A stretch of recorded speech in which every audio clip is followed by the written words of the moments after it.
Thank you so much. All right, welcome to Entrepreneur Spotlight, where we bring you inspiring stories and insights from leading entrepreneurs shaping Nigeria's future. Today, I am happy to have a special guest, the founder of Bobai's Farm Agricultural Enterprise. He has a vast agricultural experience and a keen understanding of the industry. Our guest has transformed their farm into a beacon of innovation and sustainability, even in these trying times for Nigerian farmers. Nigeria has witnessed and survived food insecurities in the past. Sadly, those times have resurfaced. What we want to know, what can Nigerians do? Join us as we delve into the journey and explore the challenges while we uncover valuable lessons and tools for viewers at home. How are you doing this morning? Good morning, Bobai, Ali, Victor. Yes, ma'am. Very good morning to you and everyone. How are you doing today? Very well. Very well, thank you. All right, I'm so tense. I feel a lot of emotions right now. Coming to work, seeing what's been happening outside the past few days, and you being a farmer, being in the agricultural industry. I want to know, you're the founder of Bombay Farm Agricultural Enterprise, right? What kind of farming do you explore in your business, first and foremost? Okay, so I'm a pig farmer, primarily a pig farmer, and of course, I also delve into other cash crops in the agricultural sector. Of course, you must delve into other parts of the agricultural sector. With what's going on right now in Nigeria, how have you navigated these challenges right now? I know farmers have been complaining from different parts of the country as to what is happening to their cash crops, what is going on. How do you navigate these challenges? Okay, so interestingly, let me start from where the climate chart just finished. Sorry, please, I'm going to read something the president said during his campaign when he was asked about climate change. He was saying that, I read, climate change is a question of how do we prevent a church rat from eating a poisonous Holy Communion. Nigeria is a poor nation, which I don't accept. We are a rich nation. Tell us Agriculturally, we are a rich nation. Before now, agriculture was leading the economy. Yeah? And even with the challenges farmers are facing in the country presently, we're still doing well. We can still say we feed the nation.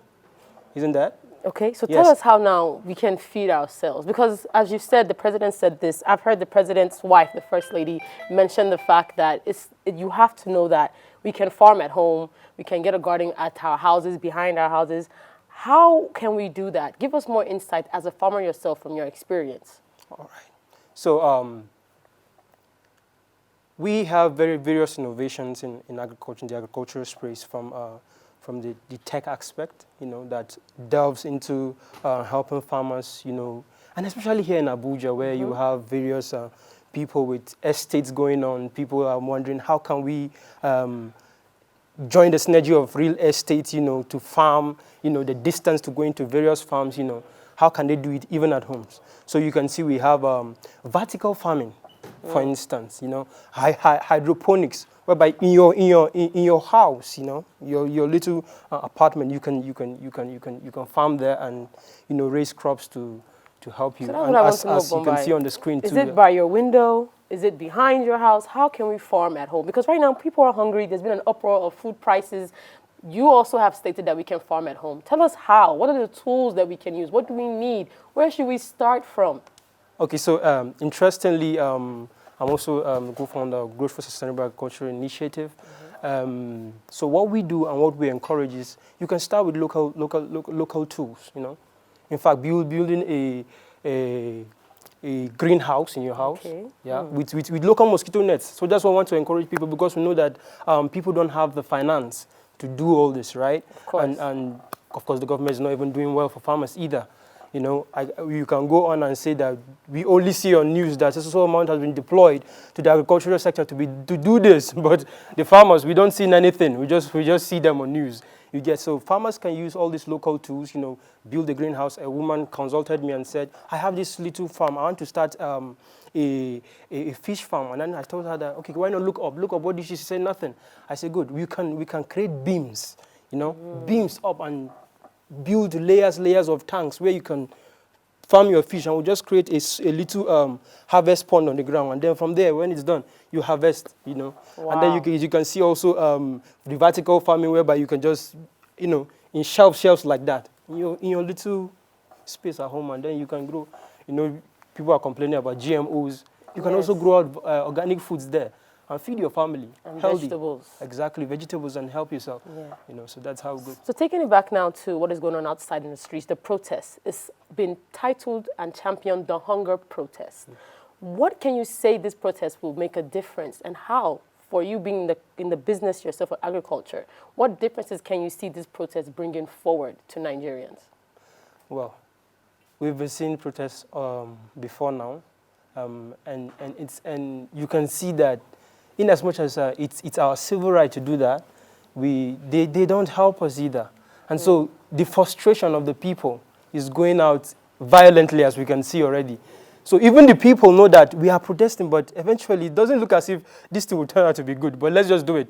That's why you see they go out violently acting, you know. Personally, the government is so adamant, they are so thick-headed. So, pardon me to say that, I don't think it's going to... Those are your words. Yes, your of course. Words, not the Of course, okay. It's mine. It's mine. I take responsibility of that, but that's what we see. Yeah? I'm also one of the angry youths. So please, I just hope that this will pan out to better something great. We see Ministry of the Livestock has been brought up, and we just hope that it does well, you know, in helping farmers. And I want to also encourage people, because one thing we see is pig farmers, for instance, don't get to, the opportunity to have fundings due to the bias in pig farming, you understand? And so we want to encourage that as a professional, you know, especially in the livestock industry presently, you are a professional. When it comes to the livestock industry and ponds are released, pig farmers should also get. We know that there are religions that don't ethically, but of course, if you go to the market, it's not every product that is for everyone. Yes, thank you Get so the much, point. Mumbai, for being on the show. That's all we can take on Entrepreneur Spotlight. It's been a fascinating time and discussion with Mumbai. So much going on right now in Nigeria, but I remain Aisha B. Please don't forget to tune in next week, because I'll be here, of course. Over to you, Mr. Andy.